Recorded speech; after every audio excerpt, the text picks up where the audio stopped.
Hello, good evening, and welcome to Iron Port, the program that brings a lot of activities around the port and international trade business closer to you, and also you closer to the port trade and international business. It's proudly brought to you by GOIL Company Limited, also the Ghana Ports and Harbours Authority, the Ghana Revenue Authority, Serene Insurance, as well as the media partner being Business and Financial Times. So I always remind you that if you get the Thursday edition of the Business and Financial Times, you should read a lot about what will happen here, what will transpire on this platform. Also, tomorrow at 8:30 p.m.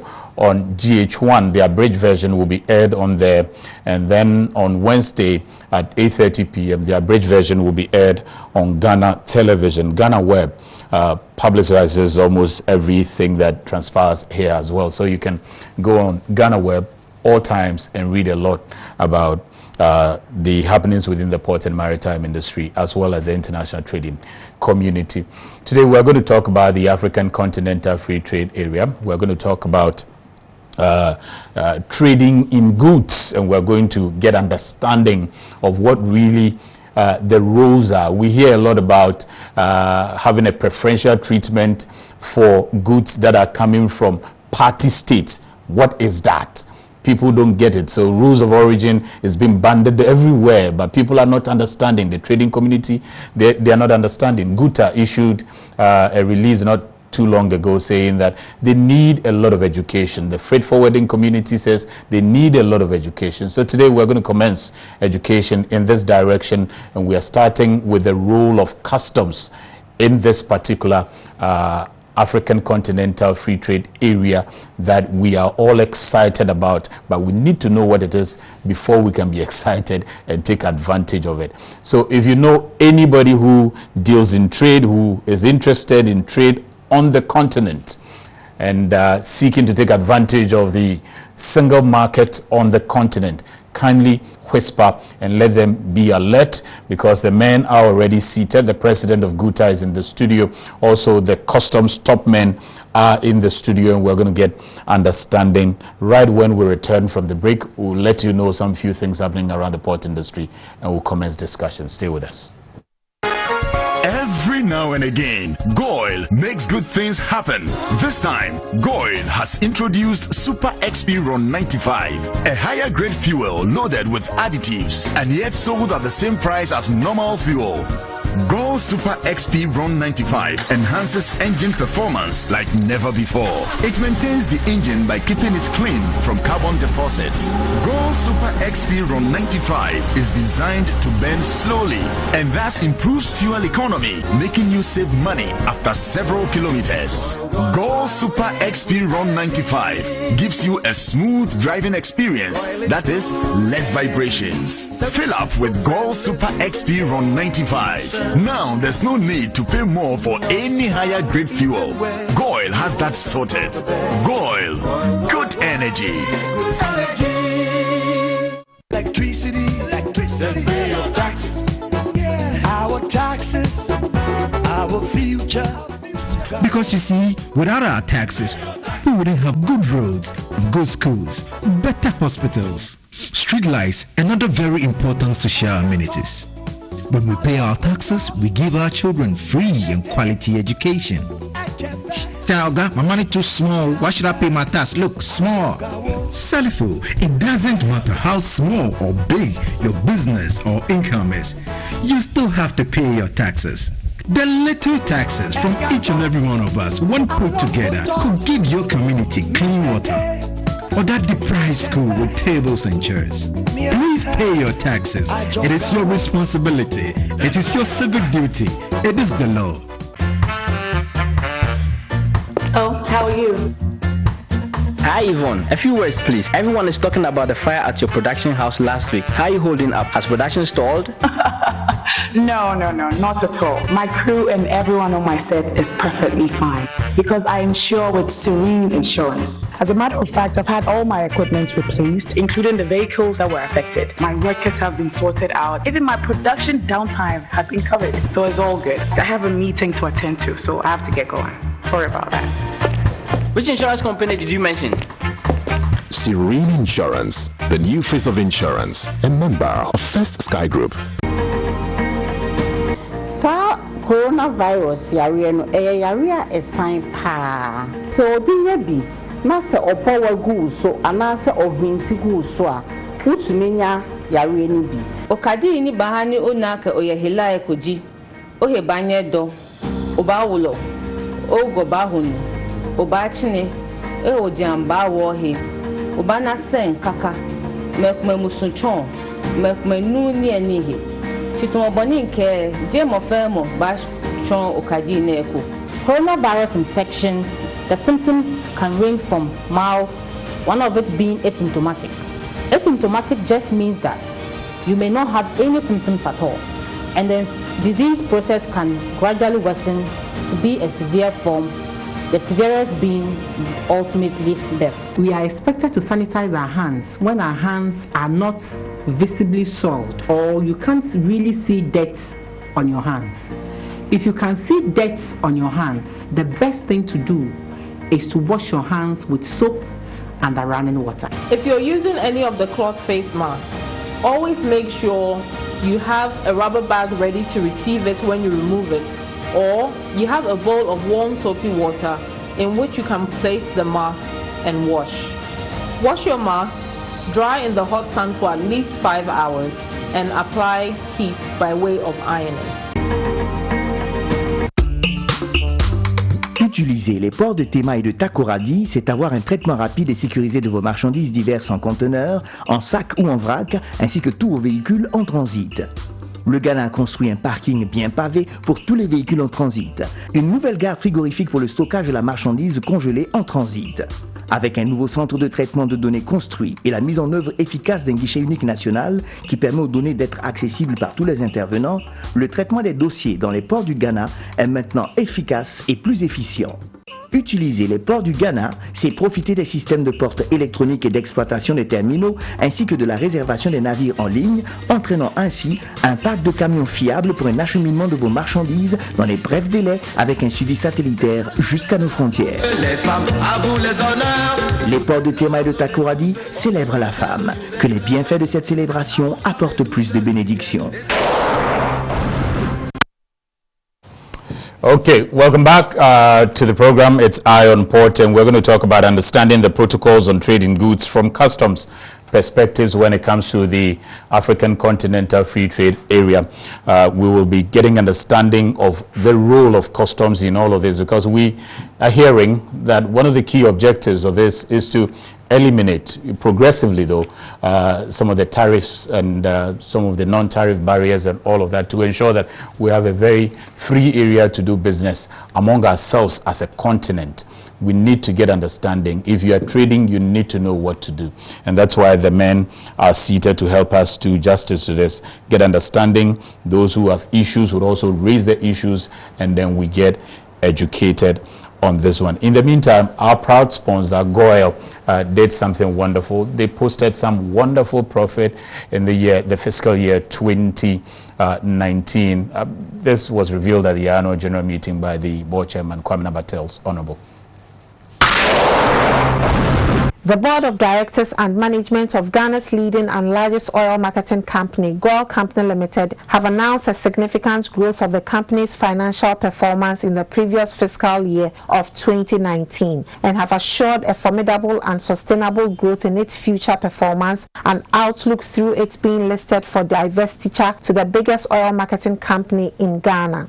At the 51st Annual General Meeting of Ghana's oil marketing giant held at the Mövenpick Hotel in Accra, the chairman of the board of directors of GOIL, Kwame Batel's, revealed that GOIL posted a profit after tax of 105.5 million Ghana cedi over the year 2019. He added that the company also improved its earnings per share from 0.209 Ghana cedi, and total assets of the company also increased from 1.345 billion cedis to 1.716 billion cedis within the same year. The company has embarked on projects that have the potential to yield higher gains in the future.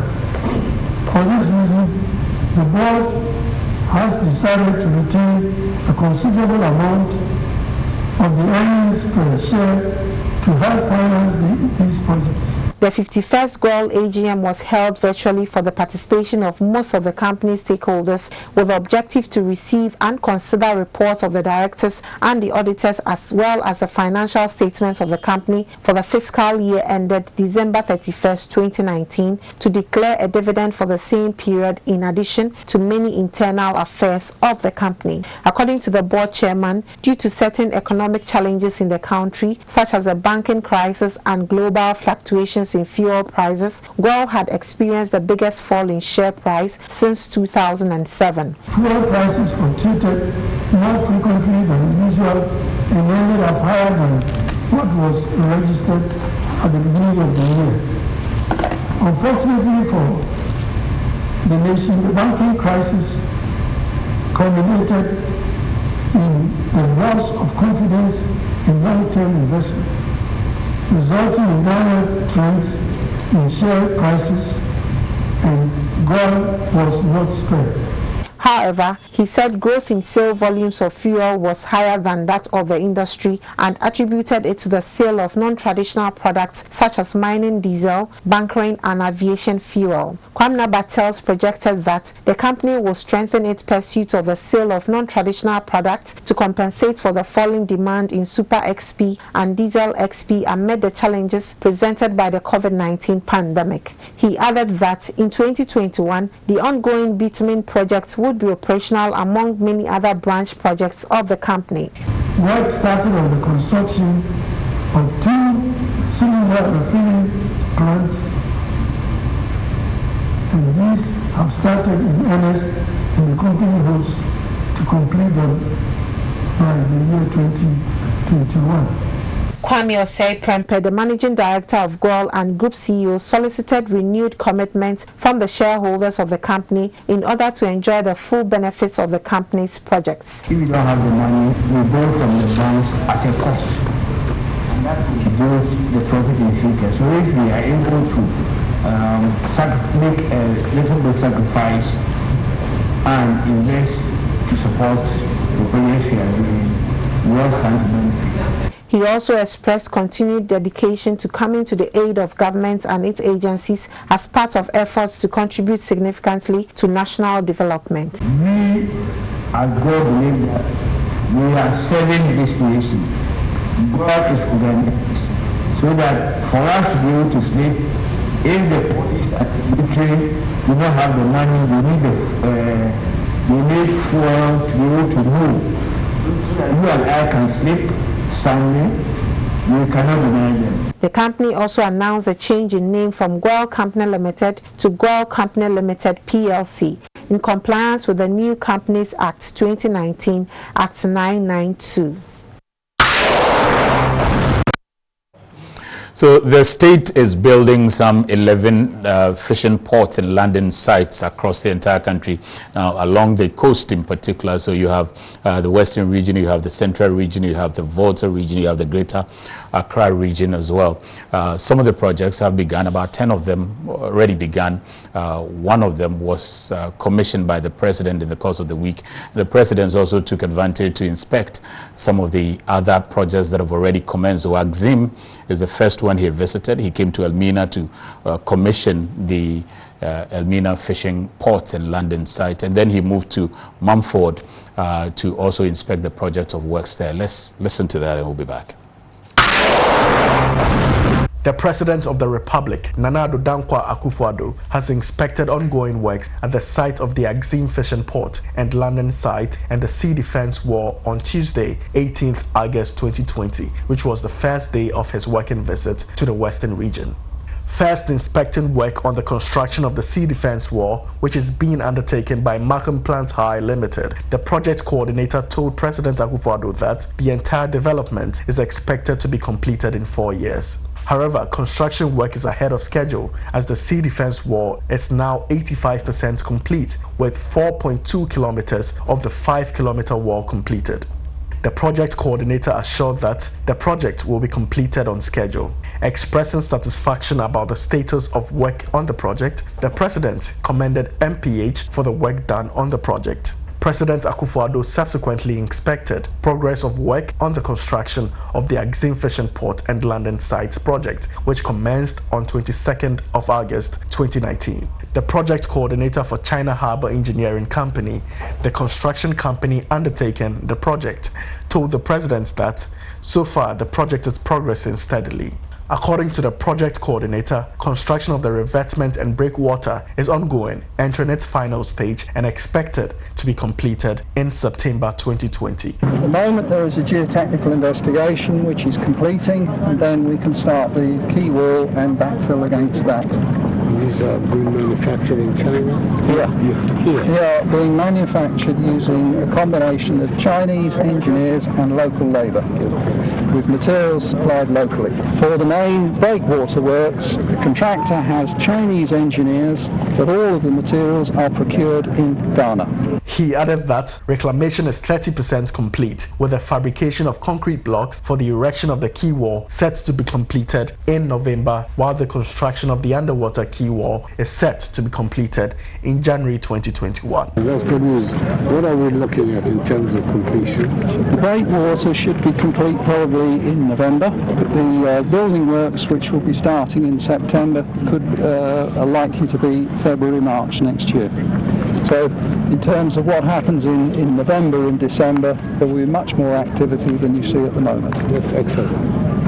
That's very encouraging. Excellent news. Although the entire fishing port and landing site is currently 42.01% complete, the project coordinator assured the president that the AXIM Fishing Port and Landing Sites project will be completed as scheduled by September 2021. The Minister for Transport, Kweku-Ofori-Esiama, added that additional 9 building facilities will be constructed at the site, including an administration building, fish market, nen mending hall, ice making plant, large workshop, fuel depot, daycare, toilet, and a power station. Apart from the onshore work that you are going to do, compared to the necessary ice making blocks and those things, we are constructing a market, a toilet facility, and a road network for the community people.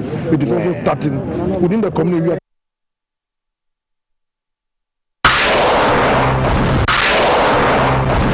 The President of the Republic, Nana Addo Dankwa AKUFO-ADDO, on Thursday, 20th August 2020, cut the sword for the commencement of the construction of the ELMINA Fishing Port and Landing Site project. According to President AKUFO-ADDO, when the ELMINA Fishing Port project is completed, it will provide a big boost for the fishing industry in ELMINA, especially as the fishing industry is an important sector of the country's economy. With about 60% of the nation's annual protein derived from fishing, and with fishing employing about 20% of the nation's workforce. The president explained that this is one of the reasons why the government made a decision to continually improve the infrastructure and conditions of the fishing industry to help improve the nation's catch, cut down post-harvest losses, and reduce imports in the medium to long term. The president explained that the ELMINA Fishing Port Rehabilitation Project was originally set to be financed by the CDB loan from China, but the government has secured separate funding from Belgium for the construction of the new fishing port.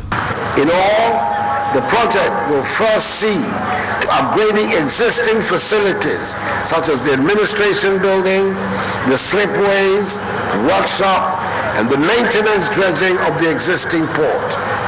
Secondly, the project will include the construction of a new fishing harbor with a main breakwater and a quay, well-walled to enable larger fishing vessels to moor and offload safely, a dedicated access road to the port, and a warehouse for storage. The president added that the project will contain other works comprising the construction of an additional administrative building, a shed for the fish market, a shed for fish net mending, 2 cold store or ice factories, a new slipway for bigger vessels with a boat refurbishment area, a toilet block, and a daycare center. The project will also provide beach and coastal protection works as well as restoration of the area in front of the ELMINA Castle to enhance tourism.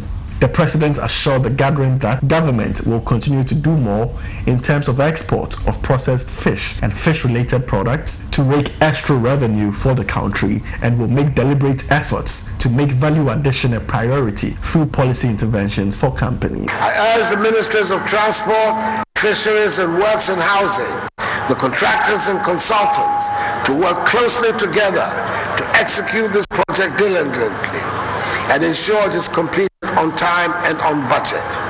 President AKUFO-ADDO appealed to the traditional authorities to help ensure prudent maintenance culture is adopted by management in the use of the fishing port once completed. All of us must appreciate that the deterioration of infrastructure and other assets of state are an enormous drain on our national resources, and this port should not suffer the fates of other facilities with a poor maintenance culture.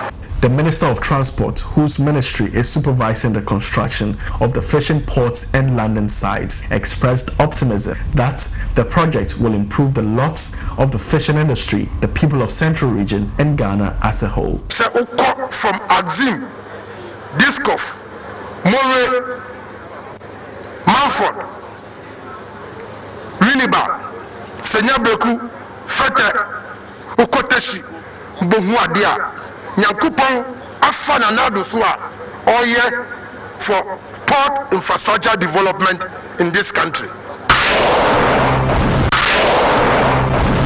Meanwhile, President AKUFO-ADDO ended his inspection of the fishing port and landing sites by visiting MUMFORD, an ancient fishing community on the hilltops of Apam in the Central Region of Ghana. Here, the Minister of Transport recounted that several attempts had previously been made to build a fishing port in the coastal town, but yielded little or no results until intervention of the current government.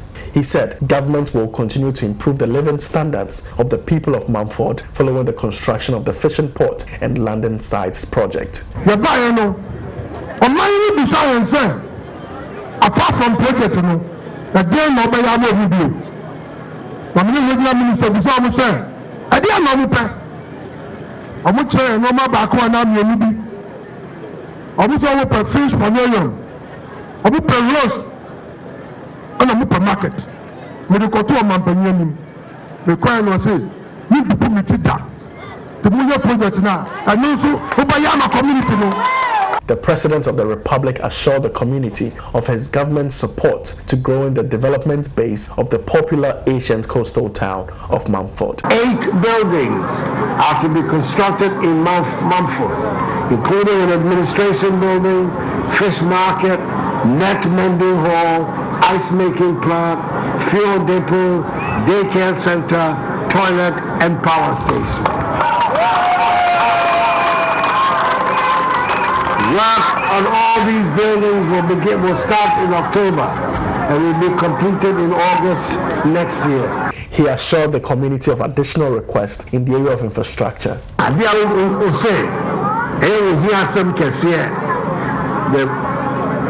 upgrading of the landing site into a full fishing harbor at Thomasun Yupa.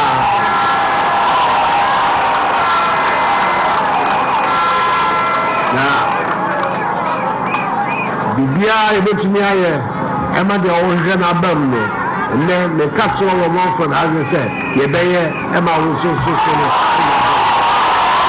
The construction company, China Harbour Engineering Company, assured the President that the project, which is so far 38.57% complete, will be finished on schedule. The boats who are here, as it were, parking over here. Yeah. Is it a serious hindrance for you? We work closely with the chief fishermen and the local officials. And they are able to move when you need them to move out and that? Yes. That's excellent. Yeah.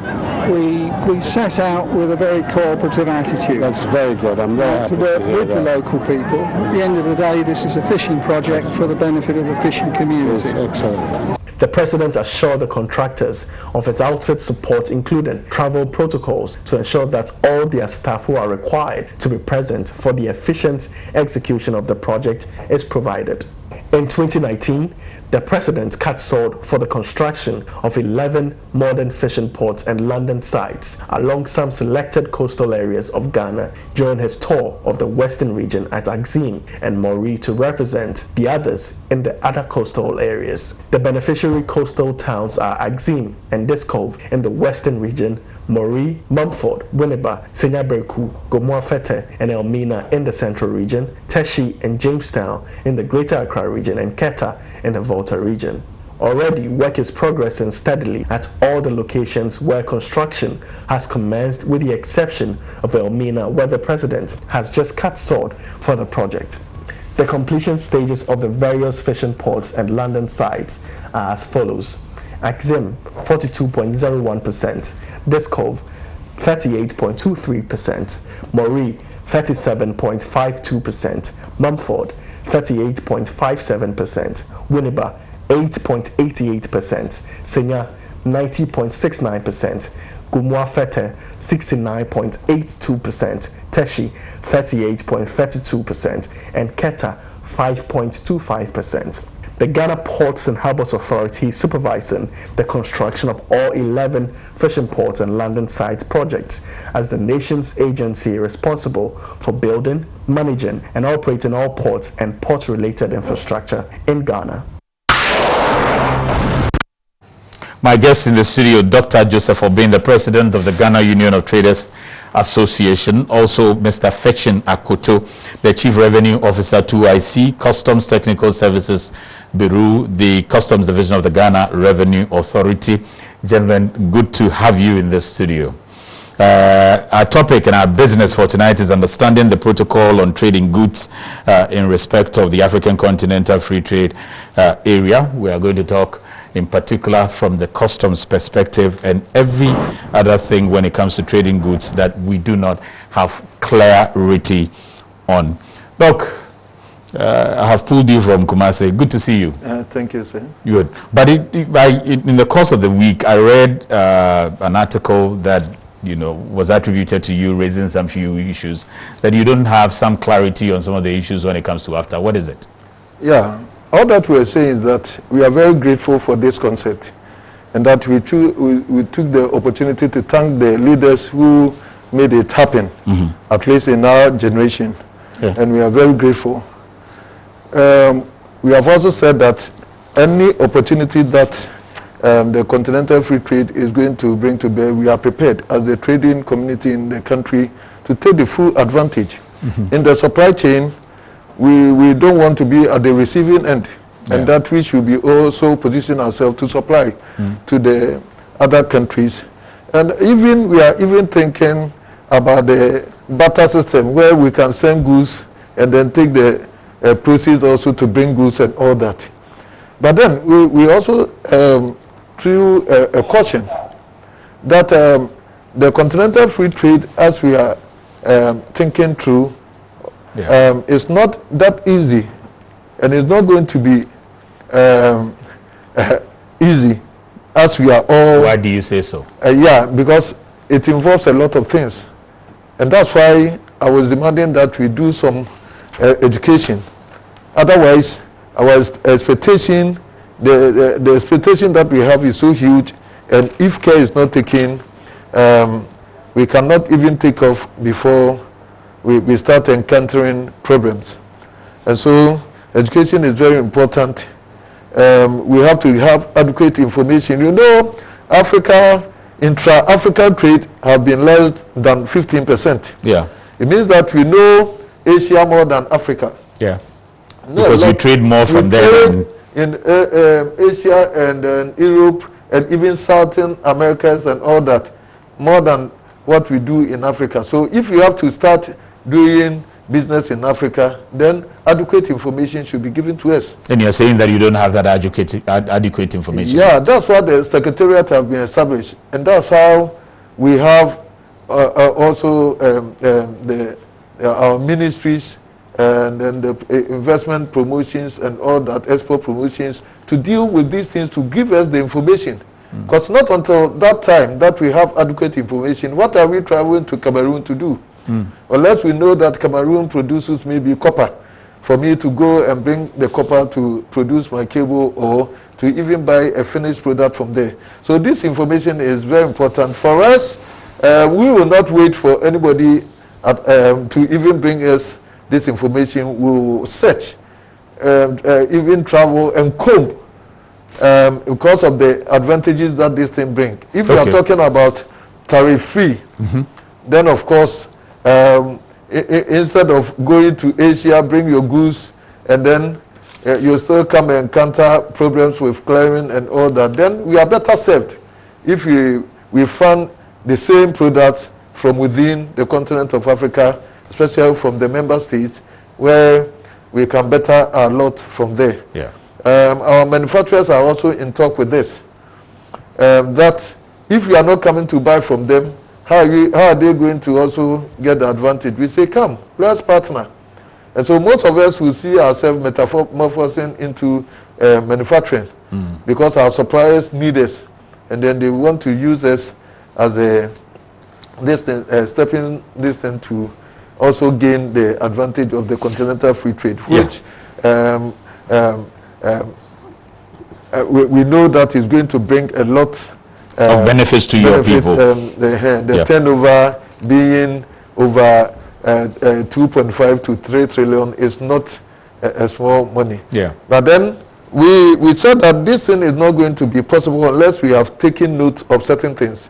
Yeah. And this is what we were trying to draw the attention of the Secretariat and then the member states. Okay, because what I want to find out is that, you know, it appears to me, and I know that, for instance, tomorrow, from tomorrow, they have some negotiations on the customs going on. Negotiations are still ongoing. Some things are being done.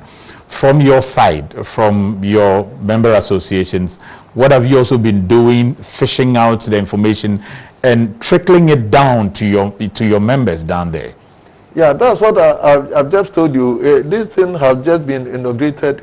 The president just handed it over. That's the Secretariat, the physical structure. But the agreement has been around for a while. Yeah, the whole process, because of the lockdown and the changing of the program and all that, then we can say that we are now starting. Okay. And then people are going to comb. I've told you that we are going to comb the whole distance. But then you have to get some comfort.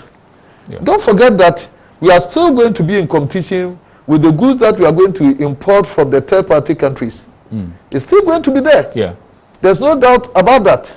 And so that's why I want to draw the attention that if we will look from within and access goods to trade here, then certain things should be made known, and some clarity should also be known. For instance, we are talking about the rules of origin. How are we going to define the nationality of a product? We have to be able to define clear definition. And then I know there are some quota of some items that if a country doesn't want to put it on the continental free trade, it's not going to be allowed. Yeah. So we have to be educated and see what we are actually going to trade on so that we can prepare. The red tapeism, the rules of origin is going to bring, because when it comes to customs, they are going to scrutinize a product. Yeah. And then in doing so, is going to bring this red tape, tapeism that I'm talking about. And when we see that there's frustration in there, then one might also turn. So the customs have a duty to also start their training processes and all education, that. Okay. Education, so that when these things start, then we know, then we are talking about the cost of this product. Yeah. How are we going to be able to serve these products at a cheaper price? If we will be able to look within, then we are expecting that the FOB prices that we are getting from Europe is what we have to get from Africa. So that when the tariffs is removed, then we have an edge. Yeah. But if the price is higher than the FOB prices in Europe and elsewhere, Asia and all that, then no work is done, because people are actually going to compare prices. Okay. And so how are we going to even do that? Okay. Then we are saying that we don't have to over-depend on the foreign currency. If we have to do this, and we still, because we don't have the common currency in Africa as a union, and then we still are going to depend on the foreign exchange, like the dollar, the pound, or other currencies, particularly dollar. And then it means that we are going to put a lot more pressure on the dollar, and then the possibility that this it will go up. The value of the dollar. So it would lead to inflation. Will lead to inflation, which will take away the benefit of the tariff removal. So we should devise a very innovative way, a clearing system. The bank should have a clear, innovative way where we will not necessarily depend on the foreign exchange by trading in our local currencies, and then they use a specialized clearing system where then maybe they strike the balances for them to pay the difference in the exchange. Okay. We should have some innovations in that. Okay. Otherwise, it will take away, because still we are going to compare prices. If prices go up, then for sure it will take. It would erode the benefits from. We are also saying that we should be able to access cheap credit. So whilst our competitors, in this case, our competitors are the third-party countries like Asia, Turkey, and elsewhere, where we are going to compare, where their interest rates are between 2-3%, sometimes 1%, and all that. Our average is around 20%. So if you do not, we are not able to sort these things, and we think that we are coming to do trade among ourselves, and we have an advantage, then we are going to be disappointed. Okay. Because we have to, it's more than we think it is. I will let you reserve the rest. We have to think about standardization of the standards so that it will bring parity. Yeah. And then if you are going to compete with the third countries like European, like Asia and all that, then of course you are not going to just supply any other thing than something that quality is at par with this.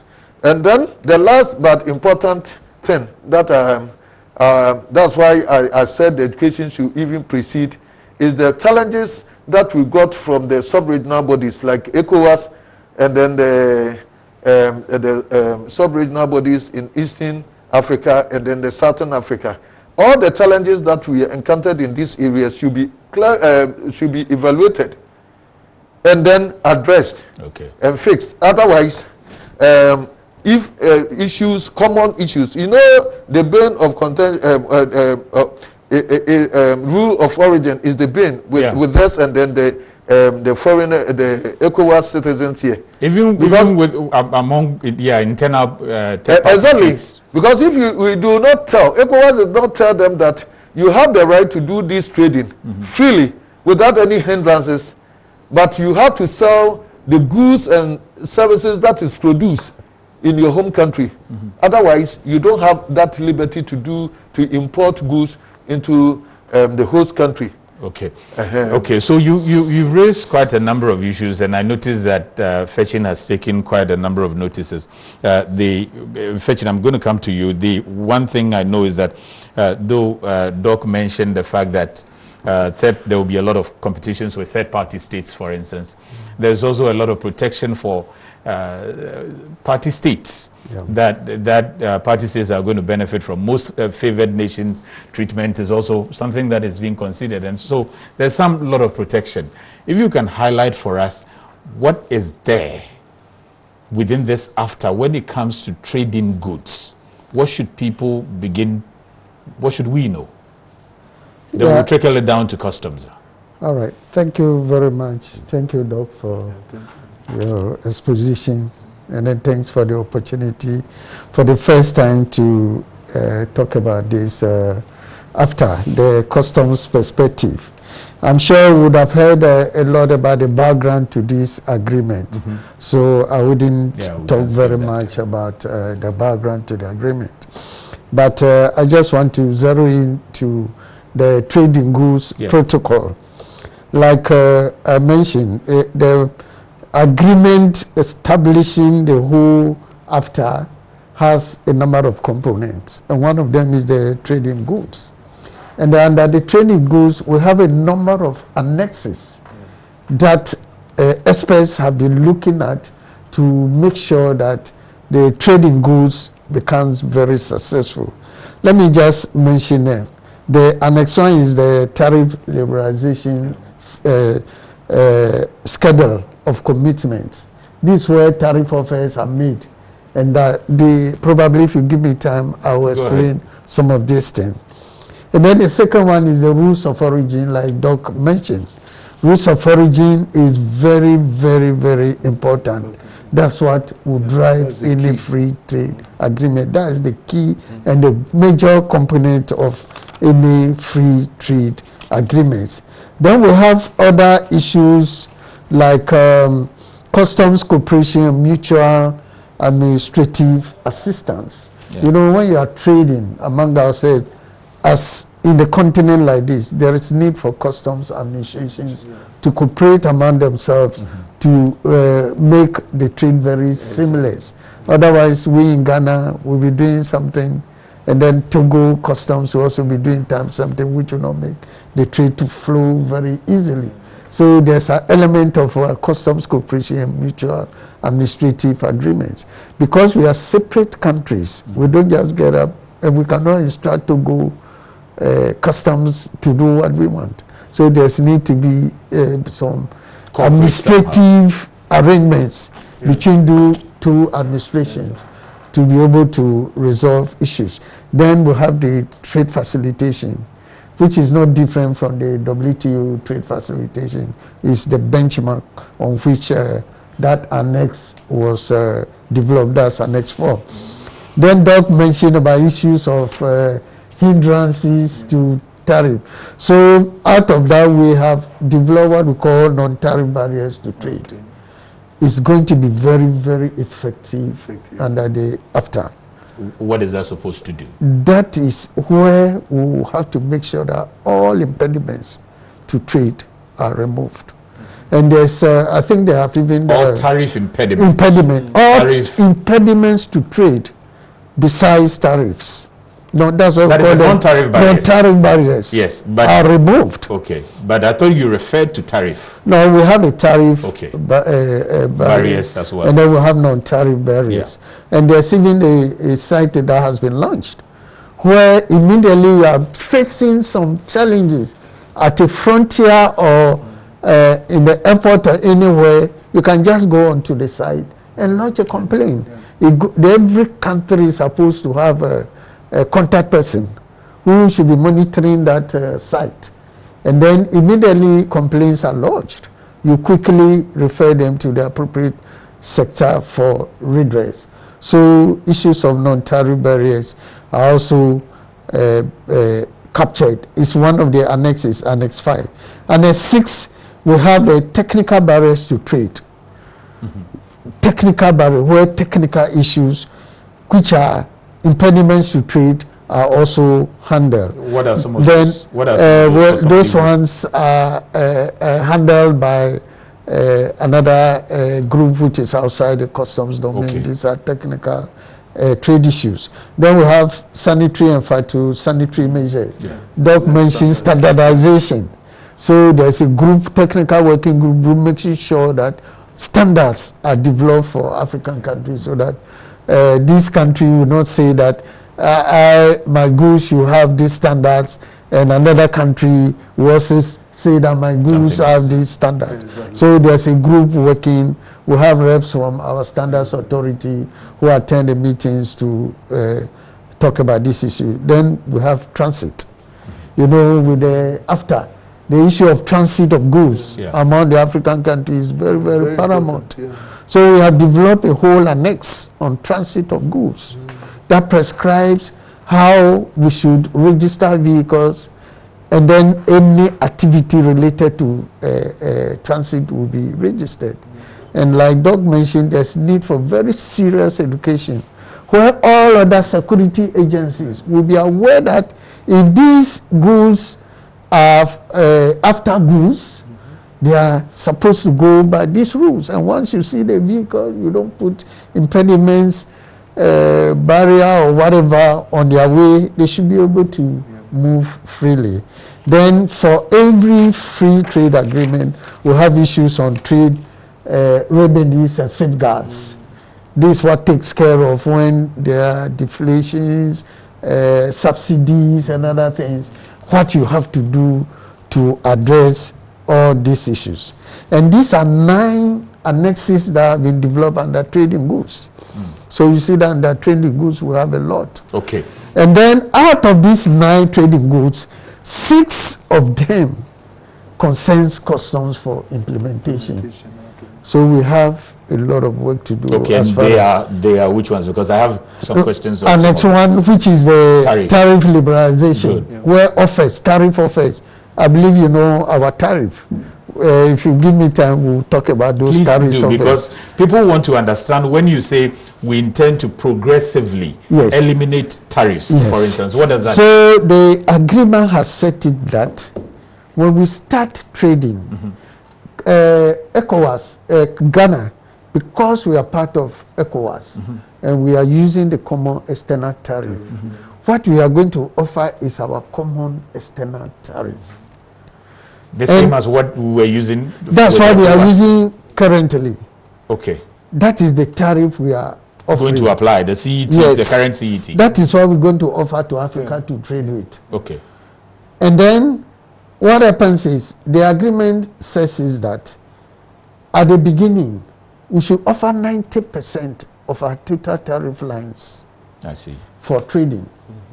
Which means that we in ECOWAS, our total tariff lines is 6,129 tariff lines. So when we start trading in January 2021, and we finish negotiations to offer our tariff, 90% of these 6,129 items will be offered for trading directly. Okay. And then we have 7 that falls under what we call sensitive products. 7% of the tariff lines fall under sensitive products. That one will liberalize it, but not immediately. We shall progressively reduce the tariff over a period of 13 years. You understand? That's where the progressive elimination. Yeah. But the 90% immediately we have to remove our tariffs on them. From them? Yes. Okay. And then we have the 3%, which is exclusive. That one will not offer it for trading.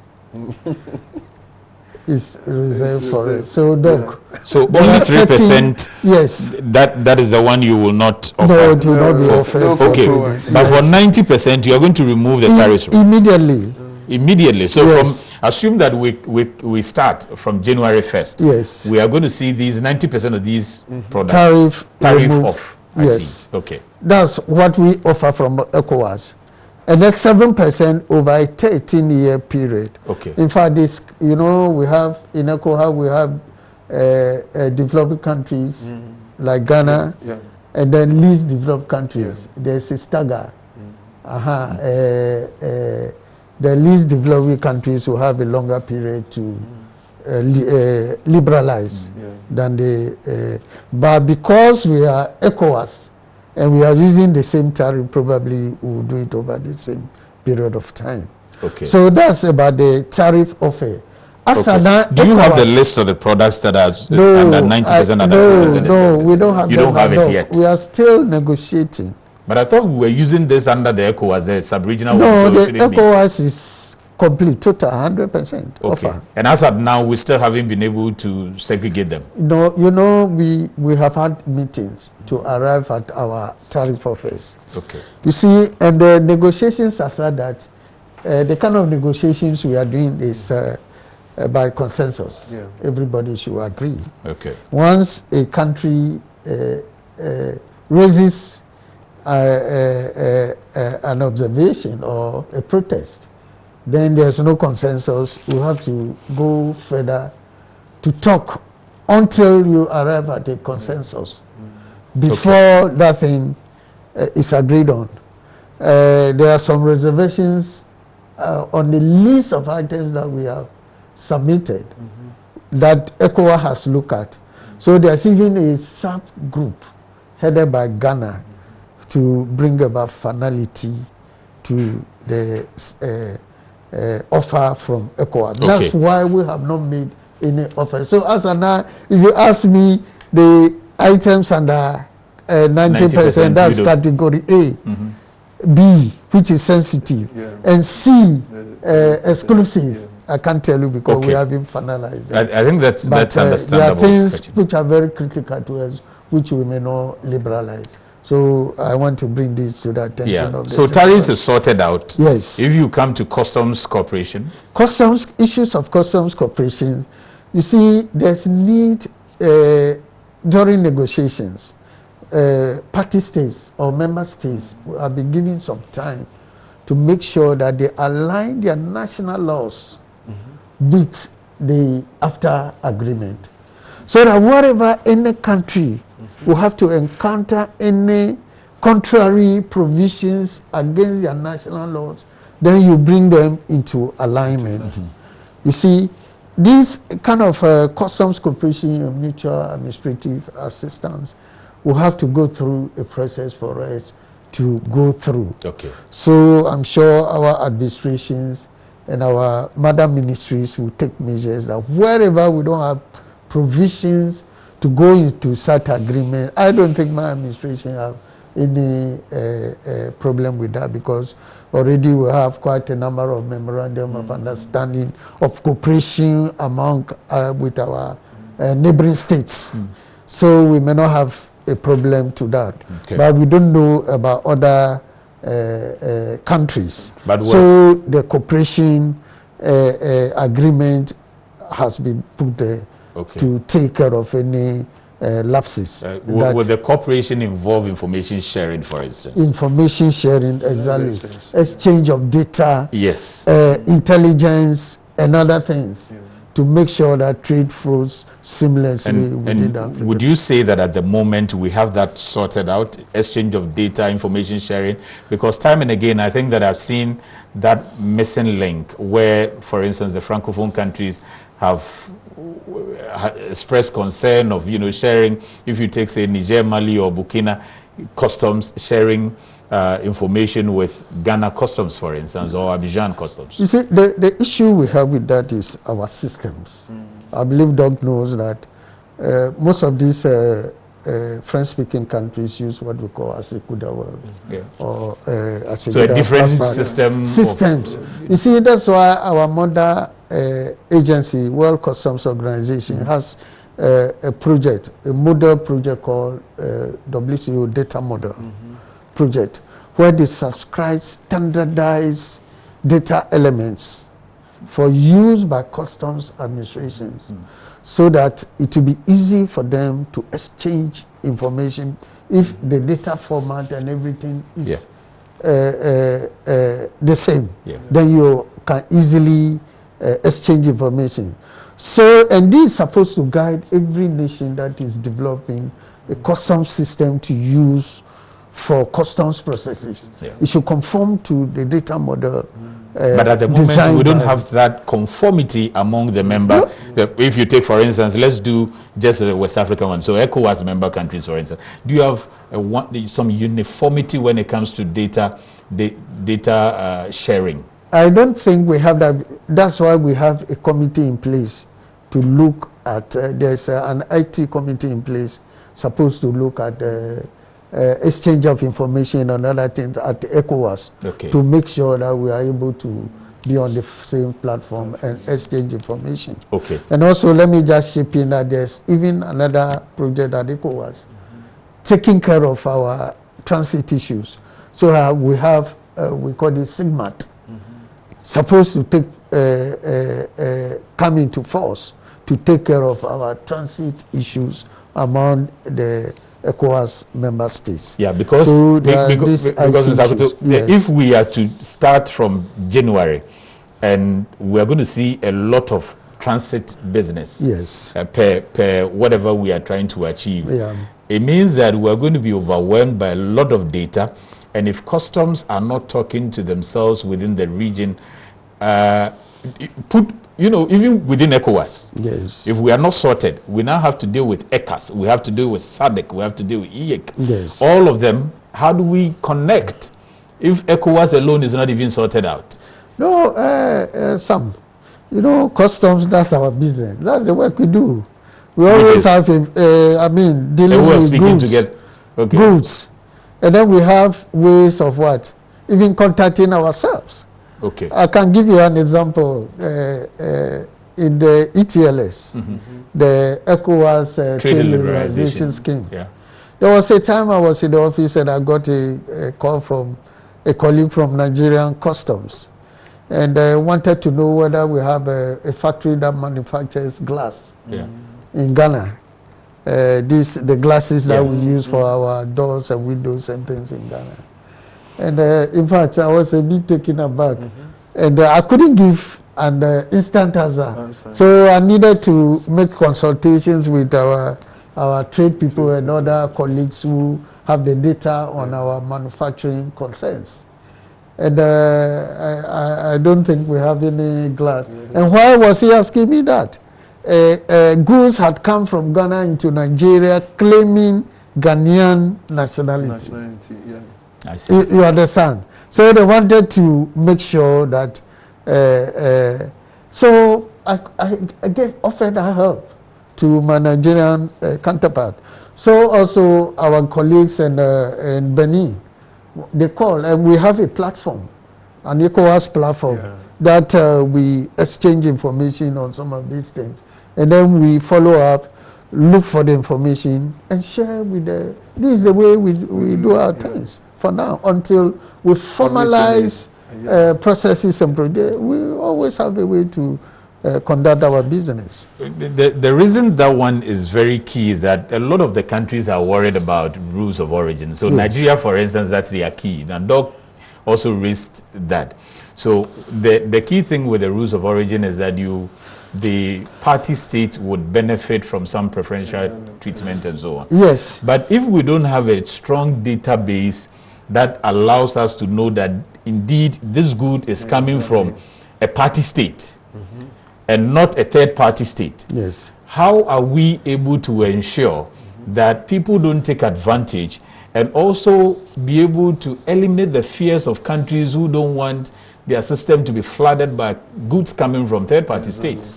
Yes, in fact, I know I'll get the opportunity to talk on the rules of origin. Yeah, the rules of origin we'll get to transit as well. Is the key, the main object of any free trade agreement. And what does that mean? They are the guiding rules and principles that control free trade or free trade agreements. And the basic thing you should know as a country, what are the rules? Are they general rules that are applicable, or they are product-specific rules? In ECOWAS, like you know, Doc, we use what we call general rules in our trading activities. And let me mention here and there that no two free trade agreements are the same. Okay. All of them may have various variances, differences. The form may be the same, but the content might not be the same. The AFTA rules of origin are different from the ECOWAS ETLS that we are applying. ECOWAS ETLS, they are general rules that we apply, but this AFTA, we are calling them hybrid rules, a combination of the general rules and then what we call product-specific rules. And like Doc mentioned earlier, we need to do a bit of education because the product-specific rules is not known to us. It's very new to us. Okay. And the product-specific rules is the new dimension or system or new set of rules for modern-day free trade agreements. No free trade agreements are going the way of general rules any longer. They are product-specific rules. Okay. And when we say product-specific, you know, generally the origin criteria relies on two basic rules: the wholly obtained and substantial processing. The wholly obtained, you know, these are things that we get from our locality, from our soil, that we raise and bring up from within our community. So those ones are straightforward. We are easily able to identify them. But when it comes to substantial processing, this is where we have the problems, where we have to make sure that we verify and determine whether those goods qualify under the prescribed rules. And then after is going to use what we call product specific rule. Okay. And what does it mean? It means that this rule covers the whole tariff, the whole HS nomenclature. Not the tariff, but the whole HS. It means for every product, the chapter has a rule, the heading has a rule, and then the subheading also has a rule. If you are very familiar with the customs HS, the nomenclature, you know, the 6 up to the 6 digit is international. Yeah. So the rules we have prescribed for use in Africa are up to the 6 digit heading level. Okay. Okay. So nobody will say, you know, in customs, we in Africa, ECOWAS will use a 10 digit code. The Southern Africa, yeah, they use 8 digit code, tariff. Other parts of Africa may also use other number of digits. And then each and every one of us is going to offer whatever we use. Okay. And then even our tariff lines, I hear they are not the same. ECOWAS, we have over 6,000. I hear Southern Africa has about 8,000 tariff lines. Yeah. And then Morocco, the Northern African country, they have up to about 12,000 tariff lines. And there is the But we are not worried because we are going to look at them up to the 6 heading level. Okay, that's understood, because I noticed that with one of the general objectives of this thing, of the area, the entire agreement, it says that there should be gradually lay the foundation for the establishment of having a continental customs union. So if you have some of these variations in your, maybe along the line as you go down, you have to see how you harmonize. There's nothing too difficult. You know, ECOWAS, we had the same problem. But we're having very varied national tariffs. And about over a 9-year period, we're able to come to an agreement to our common external tariff. So I think Africa, once we are determined, we should be able to do it. We'll just engage ourselves. These rules of origin has not been easy at all. I can tell you. Doc raised some important issues that I would want you to address some of them. But for the regular business person in Ghana, the trader, and then also if you take the brokers of you customs, and then the trading communities, that would be the freight forwarding community, for instance, what should they expect when it comes to customs practices come 1st January? Should they expect things to be normal as they have always been doing, or something is going to change? And what would that be? I believe by the start of the program in January, we would have done some sensitization and public education. Even now, we are even thinking of drawing a program to start sensitizing our officers. Okay. The first thing we have to do is to know the rules. Okay. Like I'm saying, the product-specific rule. This one covers the whole tariff. And then, fortunately, the African Union is developing a manual that will guide the use of the product-specific rule. We are still in discussion to finalize the manual. Once the manual is completed, becomes the operational manual for the product-specific rule. With that manual and the training that we shall offer all the stakeholders, our internal stakeholders, that's our fellow officers, even from our management, and then the external, like Doc and his colleagues, and then other stakeholders, security agencies, I believe we'll get a good understanding. Okay, but we shouldn't expect much to change. We customs, we are just to do our work diligently.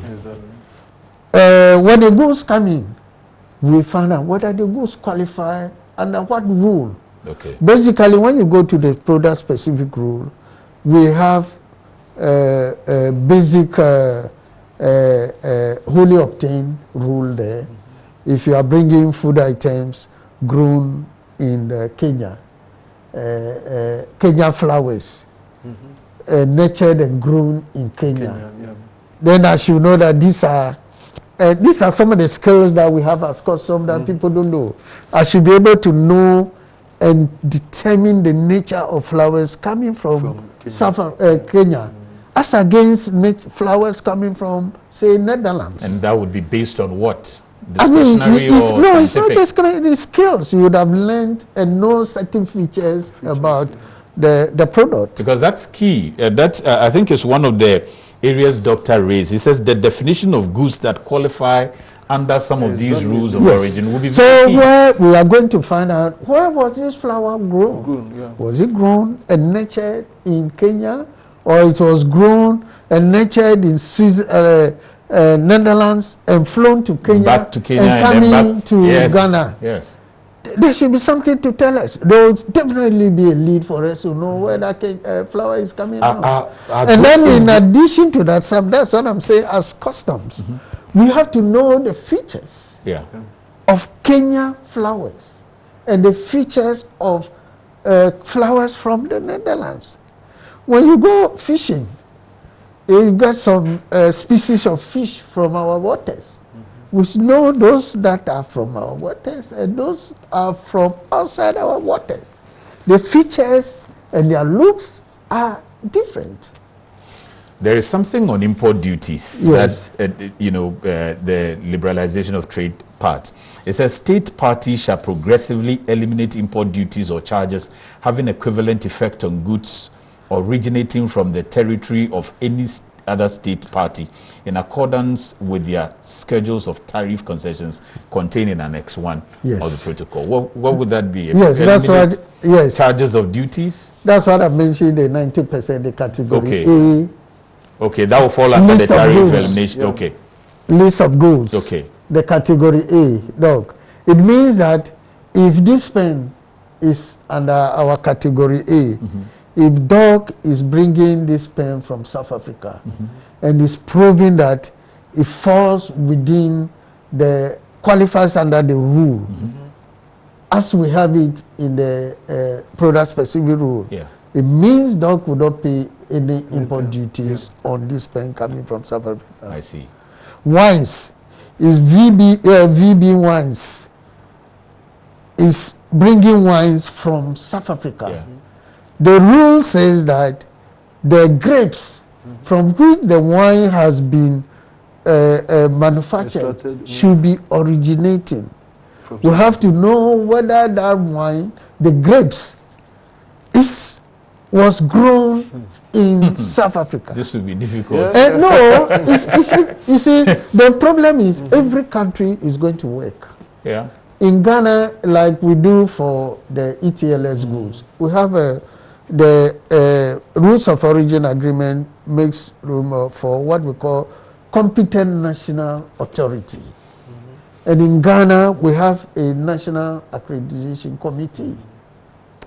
They will make sure, if you want to qualify and trade under ETLS, they will come and inspect your factory, look at your manufacturing processes, your products and everything, weigh the circumstances around your production and find out whether what you are producing, what level of materials are you producing? Where are the materials coming from? What amount of materials are you using that comes from outside the country? Okay. So at the end of it, they do a calculation. What value have you added to this product? If it goes beyond a certain percentage and threshold, yes, a threshold. Do we have that? That yes. Is what I want Look, to the product specific rule, like I started, we have the wholly obtained. We have what we call value of non-originating materials. Okay. And then we have a specific processing. Okay. Basically. Okay. Because which will form the core rules under the product specific rule. Yeah. But let me mention here that when you take we don't have value added. Now the modern trend is value of non-originating material.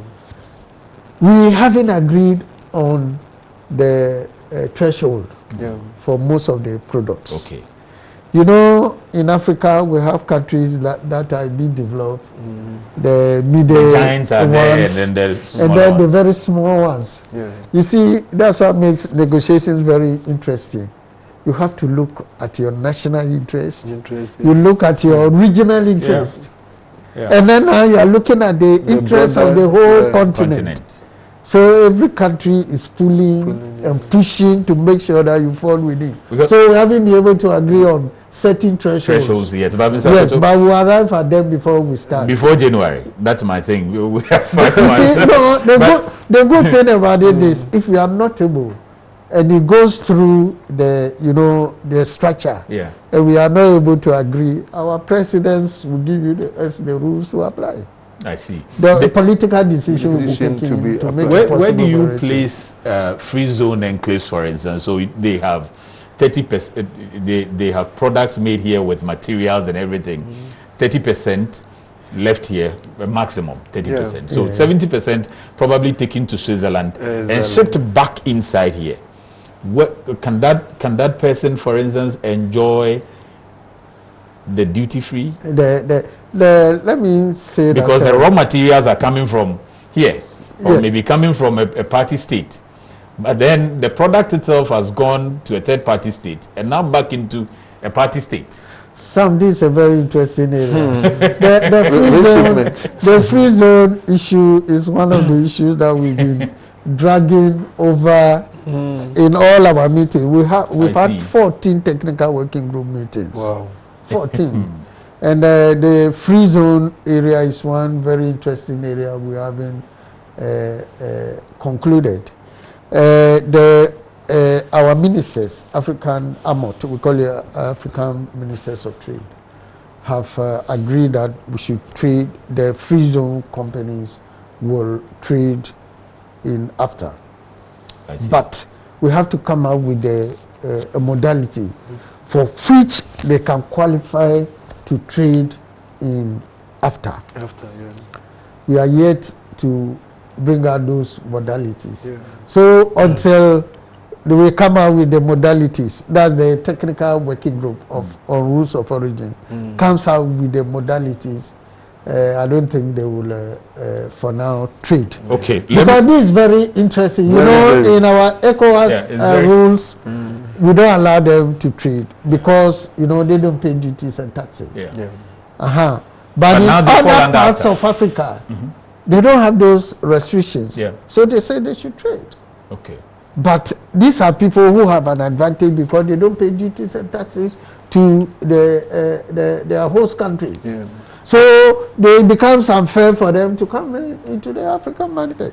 So we are waiting to see the kind of regulations that will bring about to enable them trade in the after. There's no conclusion on as that at yet. Okay. Yes. There's a lot under this trading goods and customs and all of that we can't exhaust all of them. We'll take them one after the other. All right. But we'll pick some of the issues Doc raised. I don't know if you noted some of Doc, them. Let me, while you look at them and prepare for the ones you take, let me just announce the WhatsApp lines because I've seen some messages coming in. If you're interested in the discourse, you want to know where things stand because you are going to start trading from January going, God willing, 2021. So you need to understand if you have any questions or if you have any contributions you want to share with us, 055-901-9177 is the number you can WhatsApp us on. And the number that you can call is 020-552-8353. 020-552-8353 is the number to call. 055-901-9177 is the WhatsApp number. It's on your screens. I've seen some messages also on Facebook. We will share them with the rest of you. Doc. Yes. Oh, sorry, Fetchina. Yes, Doc, let me take a few of the it's issues important. right here. I'm here for you. The challenges. You spoke about challenges with the issues of trading, like we are having in ECOWAS, the issue with our Nigerian counterpart.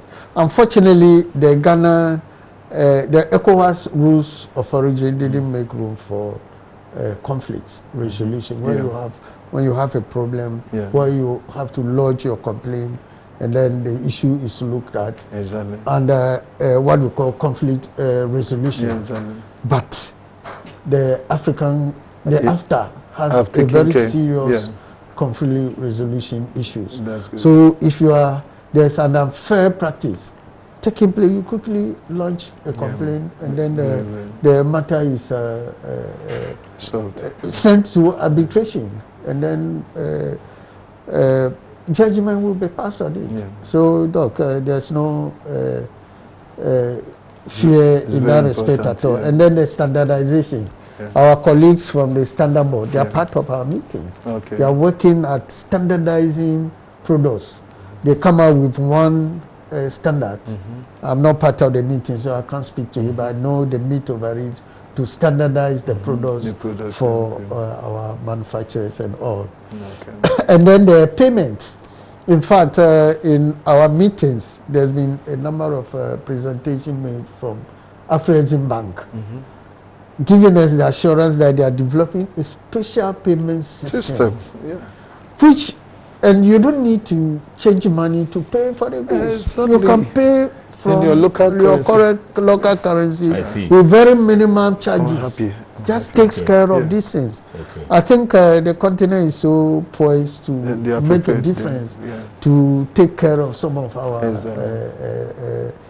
pertinent problems that we have. So the issue of foreign currency, you know, I mean, we should have a way where you can sit and pay in here, and then the seller of the goods will receive the goods in his currency. And then trade goes on. They can do this. Yes. So AFCFTA is developing the product that will take care of all these things. And then your fears on the FOB prices. In fact, all I wish to say is the efficiency with it we produce in the continent.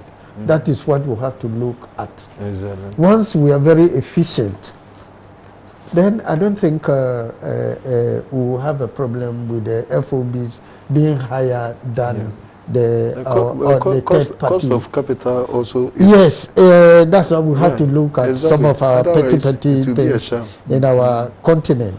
And then they are looking forward to publish a directory for products that you can source from the African continent. Yes. We made, in fact, in course of our discussions, almost every country says, I have this, I have that I can supply to the continent. Okay, so what is it? Let's prepare a directory of commodities so that we publish it to our trading public. You know where you can get it, the quantity you can get, how much do they produce, where will you get it, how will you get it? Then it will advise our trading public as to whether they should source from Africa or from elsewhere. Yes. So there will be adequate information. I think they are developing a whole system, a department that will take care of. I just forgotten the designation of that system that will take care of these things and then publish them. I think before we started the program, you were talking about the fact that export is going to be very dominant when it comes to this whole AFTA business. Yes. And the fact that in the Article 10 of the export duties, there's one that says that state parties may regulate export duties or charges having equivalent effect on goods originating from their territories. Yes, like a free trade agreement of this sort seeks to create opportunity for our manufacturers. You look for markets within the African continent where you are you can freely ship to duty free. And duty free, let me mention that it's only duties that are removed. You pay other taxes and levies. But the import duty is the only import duties will go off. Yes. And anything of that equivalent effect, VAT is payable. Levies are payable. Let me emphasize. It doesn't mean that the goods come in totally free. No, please. It's only import duties. For all free trade agreements, it's only the import duty. Yes. And then so also export duties.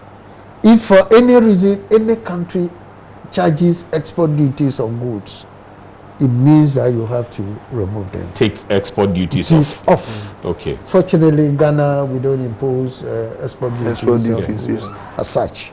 So that one, we don't have the problem. It's already taken care of. There's this question from the Malian Chamber of Commerce, for instance, that's asking about the taxes or VAT on transit goods. That would customs still be taking VAT on transit goods? Because still you take VAT on transit goods. That one is a policy issue, so probably. But what do you have after? Will you still? I mean, aside the fact that it's something that has been there and it's something they've been questioning and they've been begging that you take it off. Now with after, will you still? Customs, we are an implementing body. The policies come from our mother ministry. Once they say we should take it off, why not? You take it off. So probably they'll have to engage our mother ministry. I think they have to consider that. Mother ministry for a decision in that regard. As a city, I can speak to you. Yeah, okay. Yes. Okay. And then any export duties or taxes imposed on or in connection with the exportation of goods applied pursuant to this article shall be applied to goods exported to all destinations on a non-discriminatory basis. Yes, it means once you are removing all the duties for all exports, it should go. You shouldn't say for this country going to this country because I don't like you, the export duties should be there. No, that's what we call MFN, most favored nations.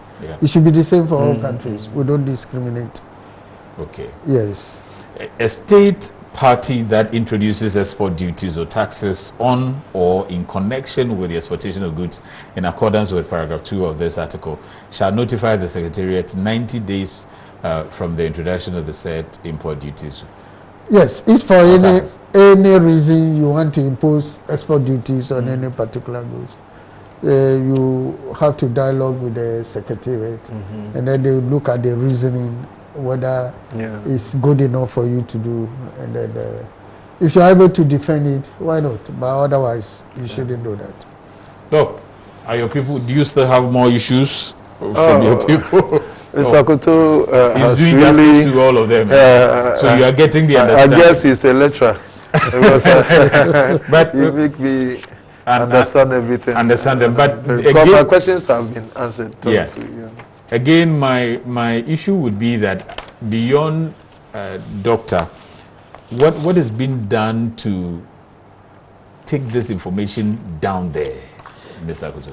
Oh, that's what I mentioned. But for the convicts, immediately. I mean, now that things are settling. Yes, I think with the Ministry of Trade and even the Ministry of Finance. We're going to undertake a very crashed public education and sensitization to bring understanding to the trading public. And nevertheless, I just wish to state that we still have some outstanding issues to deal with as far as the agreement is concerned. Okay. We still have issues on rules of origin to complete. Like I mentioned, the thresholds. If you look at the rules, that's what I'm showing you here. The rules where we have the venom, the value of non-originating material, the thresholds have not been determined. Okay. For most of the headings. It's very important for us to reach a consensus and agree on a consensus heading for some of the thresholds. Okay. Let me give you an example. You know, Ghana, we are seeking to develop the auto industry. So the auto industry is very dear to us in Ghana. And we have very developed auto industries like Morocco and South Africa. So if you are looking at rules that will guide trade, me as a Ghanaian sitting there on the negotiation table, we have to make sure that we arrive at a threshold that will be favorable to Ghana. To Ghana, yeah. Anything that will be unfavorable to us, I have to object, raise an objection. That's why I've been sent there by my state. And then the South African also sitting here has to make sure that he protects his already established and developed industry. So also the Moroccans. So we are in the tango. When you go to chapter 87, varied rates. Some of us want a higher threshold, so that when you bring the parts in semi-knockdown form, they should be able to qualify to trade in the African market. Otherwise, if you bring the threshold down, then our products will not be able to qualify and trade onto the African market. Can I talk? Yes, you can, but let me just quickly say this. The number that you should rather call is 020-552-8353. That's the number you should call. So please don't call the WhatsApp number, which is rather 055-901-9177. Both numbers are on your screen. So on your screen, the one with the green button, for instance, or icon, is supposed to be the WhatsApp number. And then the other one that will come is supposed to be the number to call. Doc, you talk and then I'll read Bismarck's message. Yeah. Then if care is not taken by what Mr. Koto said, then I think we are going to trade in just a few items. Because if everybody is going to overprotect his product and all that, then I think we have to look at that. And if even we have to also bring on board another kind of a duty, maybe a subsidized duty that will take care of assembling products and all that. Because when we want to start production, sometimes we cannot start from the scratch. Maybe the issues of raw material will make it such that we have to fall on other countries to bring. And we want to industrialize. Otherwise, it will stifle this effort. So we should find a way that where we have free removal of duty and sometimes where a subsidize of about 30% or so that it will encourage more productivity. Then I can foresee that this trade is going to be a bit stifled. Yes, Doc. Yes, thank you. I think, in fact, we started on very dangerous and stiff grounds. But with time, we have made progress. And we are foreseeing that we will make a very significant progress. Probably in our next meeting, we'll reach a consensus. So that's how it has been. But as we went along, there's a lot of push from the trading community for us to talk about how we think after customs and trade with this your current Nigeria-Ghana issues. And I'll come to that because all Nigerian community Ghana, the vice president who is Augustine Onojeta says, good evening, sir, how or where can I have the records of or copies of this customs and future discussion from your studio? Well, that should be on it should be on Facebook. I think it's on YouTube. We're streaming live, so you can get that. Also, if you can discuss the areas of our trading, that's also said on that. So this one says great program airing, says Samuel. Okay. This one says good evening, sir.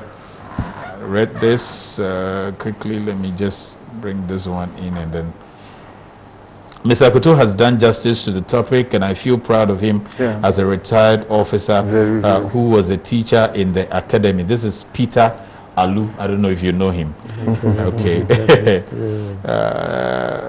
This says, good evening, Iron Port. Can you please ask Mr. Koto why is that compliance on free zones documents take about 1 week to 2 weeks before it's been approved. This is coming from Bismarck.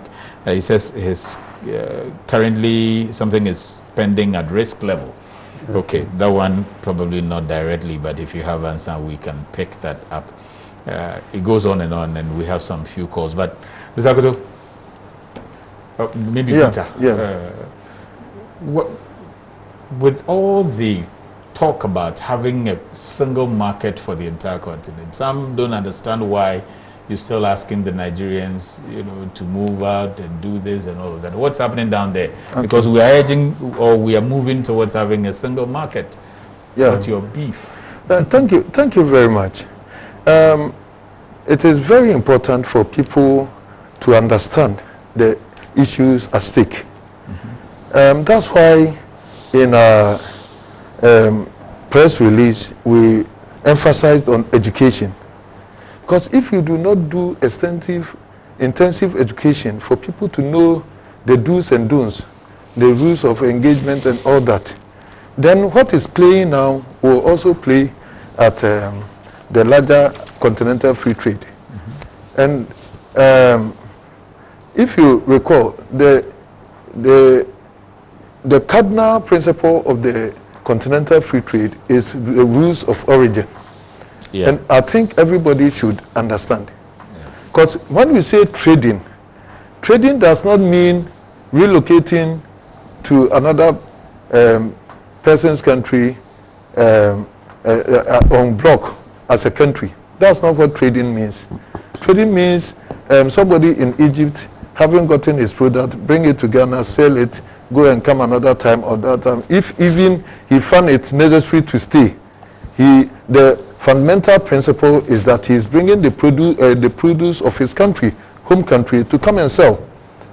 Mr. Akoto was talking about the UTLS, where Nigeria have to shortlist about 42 items that we are not going to allow these goods into our country. It means that ECOWAS has got a limitation. Well, it means that you cannot do anything, even as a member of ECOWAS, for a country to even shortlist and say that no, you cannot bring these goods. For Nigeria to have closed its borders on the basis that the rules of origin is being abused by member states also means, especially when ECOWAS Commission and ECOWAS Parliament endorsed it. They accepted it because that is true. Because no country have to import goods that is not made in his country from a third party and smuggle into another country. Because the ECOWAS protocol itself forbids dumping. Anti-dumping, that's what I was... ECOWAS protocol forbids dumping. And every country also forbid country. In Ghana, even our very selves, we are always being told that we do excessive importation. We bring goods out and then bring toothpick, and that we should stop. So what our investment laws is seeking to do, the 1 million that the investment law is asking is not any fiscal money that he wants for people to do retailing. It's a deterrent kind of an amount. And then he is seeking to drive investors into more formalized retail sector like the Kualas, the ShopRite and all that. And so with the ECOWAS protocol, we have the liberty to trade among ourselves, the West African countries, without any hindrances. And that version is produced in Cote d'Ivoire.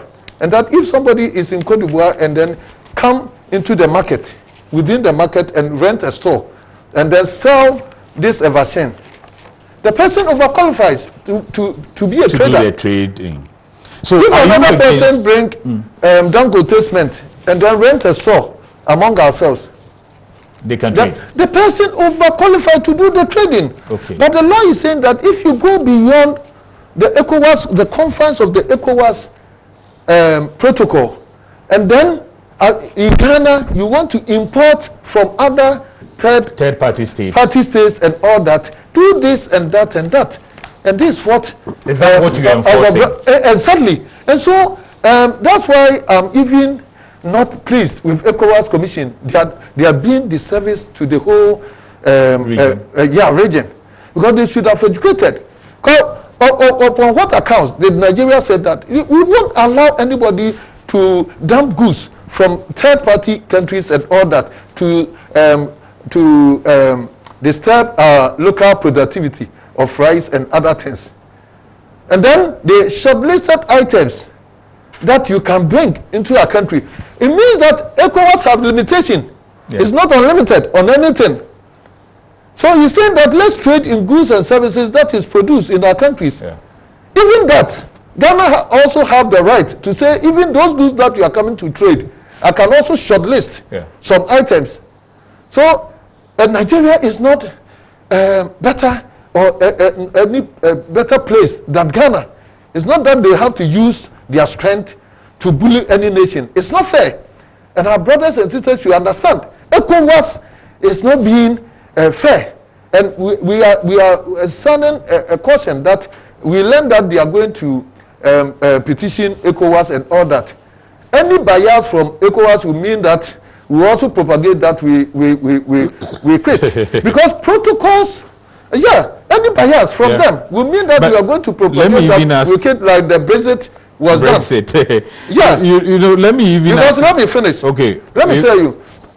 Protocols and treaties are made primarily to bring orderliness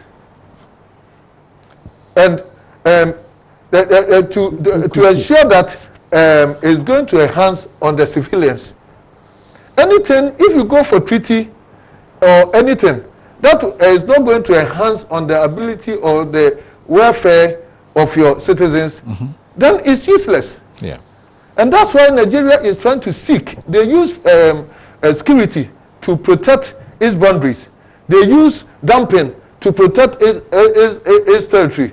We have not gone even beyond the ECOWAS protocol yet. We say that we are overqualified. I'm the president of GUTA. Anybody who is selling goods that is made in Nigeria, that is selling goods that is made in Burkina Faso, that is selling goods that is made in Cote d'Ivoire, can be in the same market, sell his goods. And sell it because the ECOWAS protocol allows that. Yeah. And Ghana also allow it.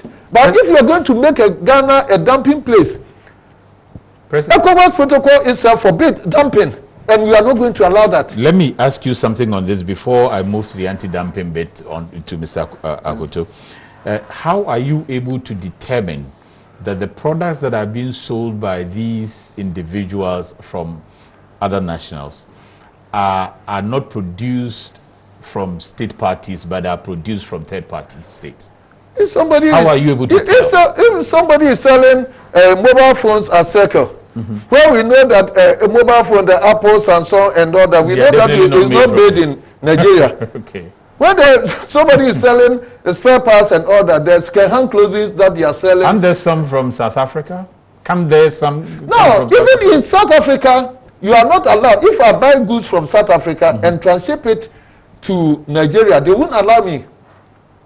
Well, under the ECOWAS protocols, yes, that one they won't. Well, when you come to after that's why I say that the continental free trade area should be well explained to people for them to know what we are actually doing. Yeah. Because otherwise, somebody in Kumasi, where they want travel, they always want to travel. They say something has come, continental free trade area. We are all one.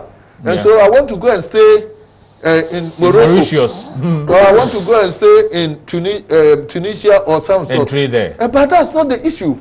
So we have to explain. And then even for the trading, we know that you can't bring goods from Asia and then even repack it and say that packed in Ghana and then send it. It's not going to be allowed. Okay. All these issues should be explained to people. But so for those people who ask this question, we understand that we have to work together. But the working together, for any treaties, the protocols like this, in everywhere, the fundamental principle is the rules of origin. Otherwise, what is the essence? That we are trading among ourselves and we are going to bring the goods from a third party. Then what is the use of the protocol? Please don't call the WhatsApp number. The number you can call is 020-552-8353. And we don't have much time, so we may not be able to pick a lot of it. But the number to call, 020-552-8353. The number you should WhatsApp is the one that unfortunately you are calling. That is 055-901-9177.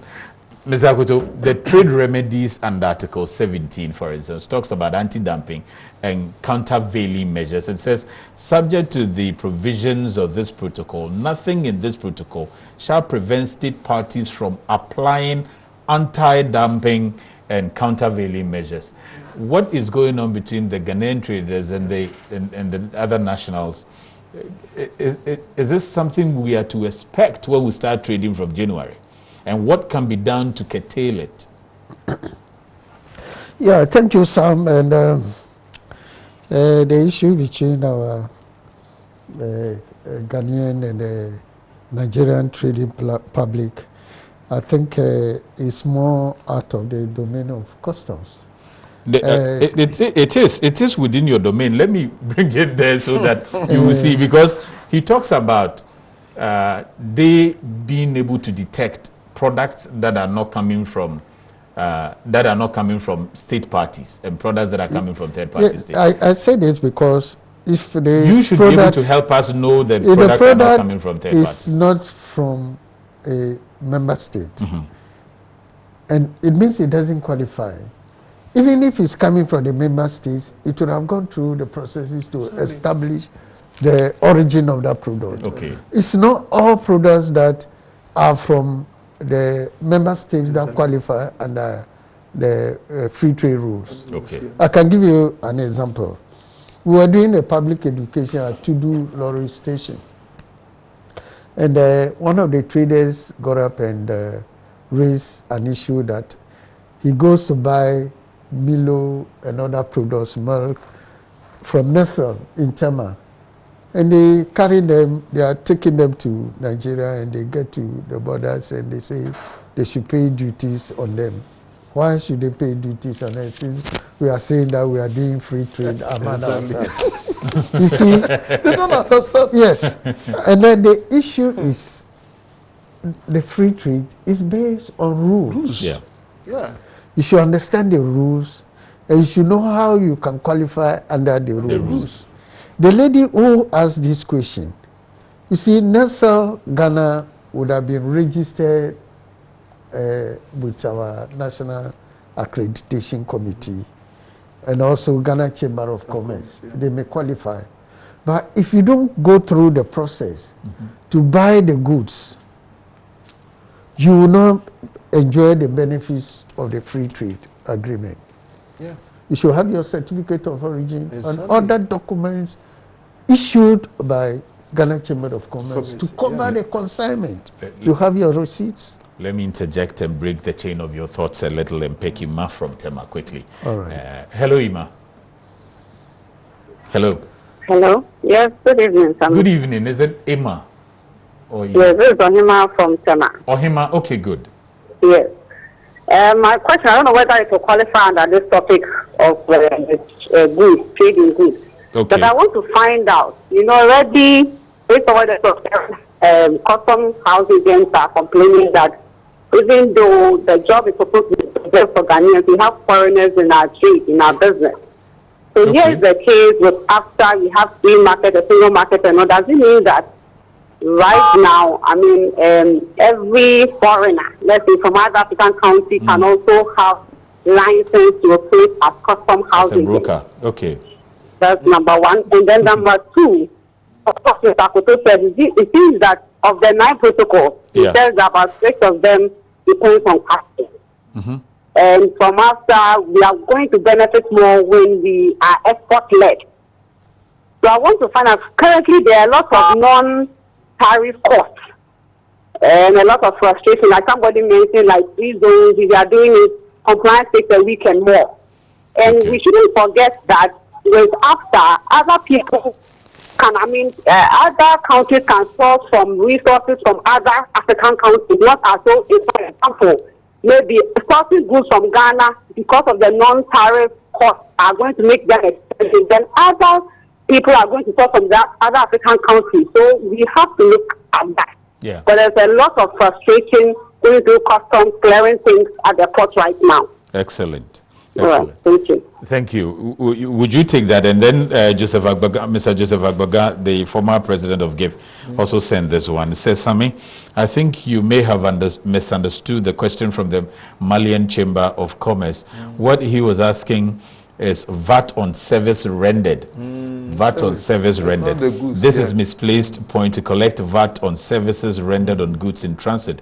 Transit, in fact, is an eventual export. So if Ghana does not collect VAT on services connected with export, it is imperative that there should be zero VAT on service rendered on goods in transit, Mr. Secretary. So you pick or he must take quickly, and then we can...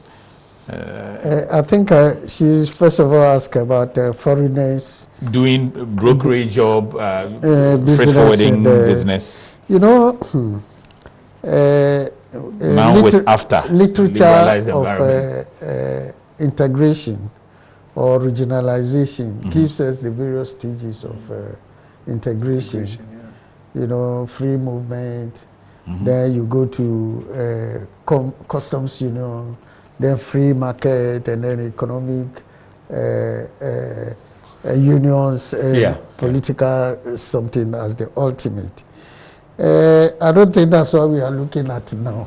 Okay. Yes, where you can just move freely and go and establish it in order. That's what we call the free market stage of integration. But you know, I don't think that's what, the customs agents have complained about that. Yes, some of the other nationals are already taking the job, and with AFTA, just the way the traders are also complaining. Probably they take it up with should it be part of your negotiations agencies going forward?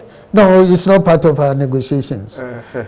Once it hasn't come up there, we can't take it up. It has come up now. No, at the African Union level.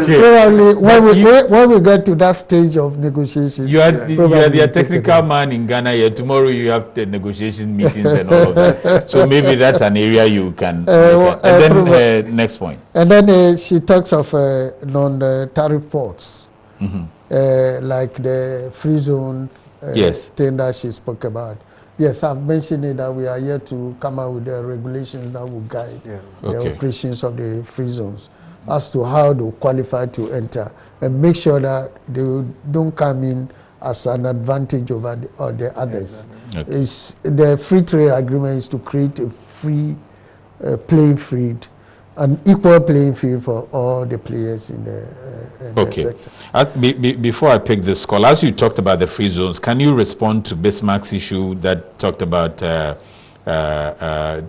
reasons why compliance from free zones is delaying? Do you know about that? You know, because of where I work, that's why he raised that question. We'll look into that. Okay. Osman from Boko. We'll look into that. Hello, Osman. Yeah, good evening. Good evening, sir. Fine, thank you. I want to ask the gentleman, the service officer. Yes.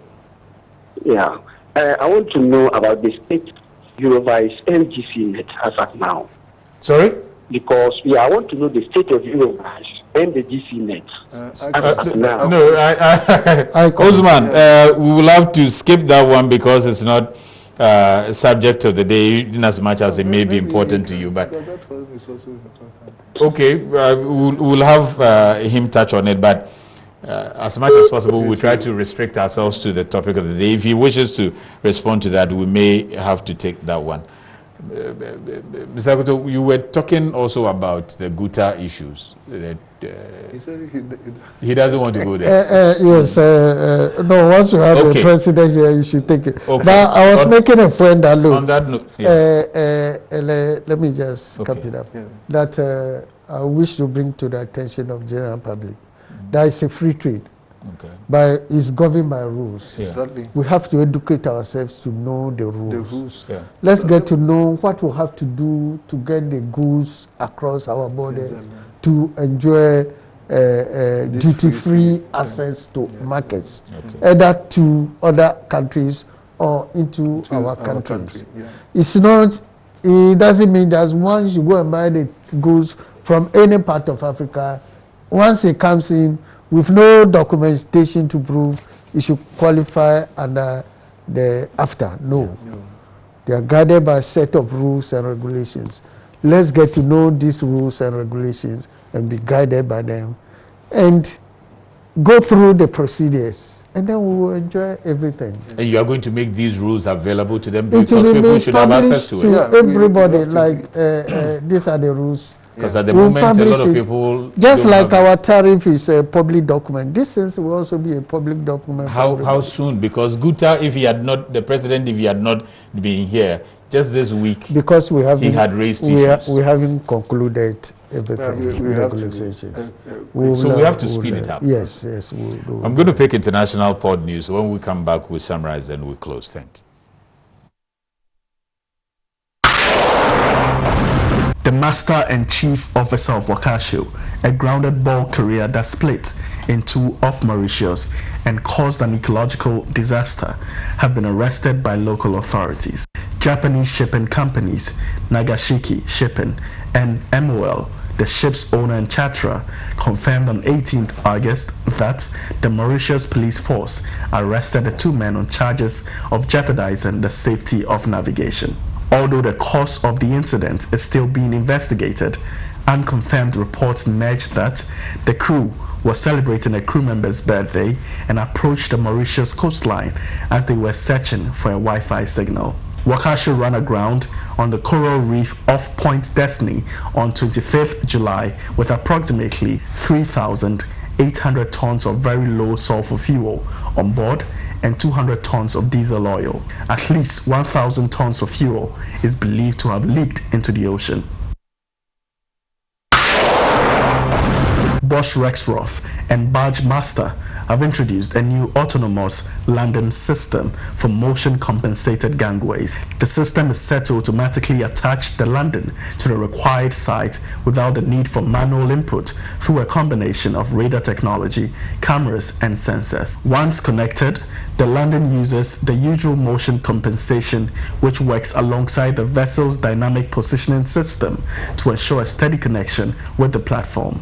According to Bosch Rexroth, the autonomous landing solution is available to order at new build vessels and should be available for retrofit later this year on the Barge Master motion compensated gangways. An industry survey into the transition to using compliant low sulfur fuel oil since the beginning of 2020 shows that the switch hasn't been completely pain-free for ship owners as fluctuating fuel oil properties lead to a myriad of issues. The survey focuses on issues such as increased sludge discharge, clogging of fuel pipes, preheaters, fuel separators and fuel filters, fuel pumps getting stuck, problems with fuel injection, and poor ignition of fuel oil. It also covers other issues regarding incomplete combustion, wax appearance, and increased wear and tear of cylinder liners. These are problems that may lead to a loss of propulsion and or blackout. A Panama-flagged chemical tanker has been reportedly attacked by Somali pirates of the Horn of Africa. Maritime intelligence provider Dryad Global said the incident, which occurred 180 nautical miles southwest of Socotra, would be the first successful hijack in Somali waters since 2017. The vessel, identified as the 8,100 deadweight tonnage Agan 2, was allegedly hijacked by 6 armed pirates on 16th August 2020 after having suffered engine issues. Data provided by Vessel's Value shows that the vessel in question is Agan 2, built in 1994 and owned by Greece-based shipping company Agan Shipping or Maritime.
Okay.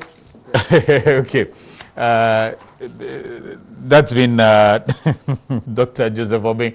Dr. Joseph Obeng, the president of GUTA, he's saying that Mr. Fetchin Akoto should be a lecturer by all means. So, and I was saying that already he's usher at Charismatic Evangelistic Ministry. So he's doing the lecturing job somewhere else, some way, somehow. Mr. Akoto, thank you very much for coming.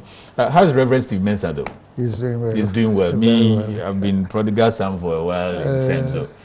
I've also not been there after the COVID. After the COVID, eh? Oh, Oshapa. Okay, so Dr.